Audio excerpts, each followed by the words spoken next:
Hey everybody, my name's Kyle, and this is Great 28 on Track by Track. All throughout February, I'm highlighting one great album per day. We're on day 15, and the letter is N.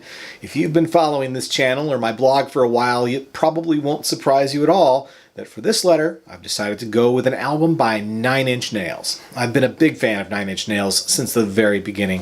In fact, it was kind of random that I checked them out at all. I was shopping in a record store and one of the employees was telling me about seeing Peter Murphy in concert that week and that Nine Inch Nails had been the opening act. Based on her strong recommendation, I bought both of the albums on cassette. I liked the Peter Murphy album right away, but I have to admit it took me a few listens to warm up to Nine Inch Nails. After all, Pretty Hate Machine was unlike anything I'd heard before. It didn't take long though, and I became obsessed with the group. If you can call them a group, of course. That first album was pretty much just Trent Reznor. Fast forward 5 years to the release of The Downward Spiral in 1994. I was working at a college radio station at the time. I can remember buying the album at the record store near campus the day it came out and then walking back to the radio station to listen to it in one of the production studios. Once again, this was like nothing I'd ever heard before. Now, of course, the Broken EP had come out the year before, but The Downward Spiral took things to an entirely new level. As a big Pink Floyd fan, I've always liked when bands do concept albums or when they blend the songs together into a continuous, uninterrupted music cycle. The Downward Spiral has an incredible flow that at times feels relentless just because of the intensity of the music. And what great music it is. With the first album, the focus was primarily on synthesizers, and then the follow-up EP, it was more of a hard swing towards guitars.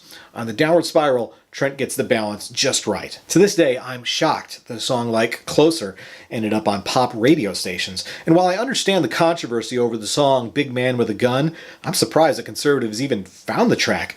And of course, there's the closing song on the album, Hurt, a song that's, as great as it may be, it kind of belongs to Johnny Cash now. It's hard for me to complain about that. Honestly, the Man in Black definitely did it justice. I could go on and on about this album, but I'm trying to be brief with this series. So let me wrap up by also recommending the remix album Further Down the Spiral. More than just a collection of remixes of a few songs, this was a complete listening experience all on its own. And true fans will want to track down both the US and the non-US editions, which each feature slightly different tracks. So there you go, Nine Inch Nails and the Great 28.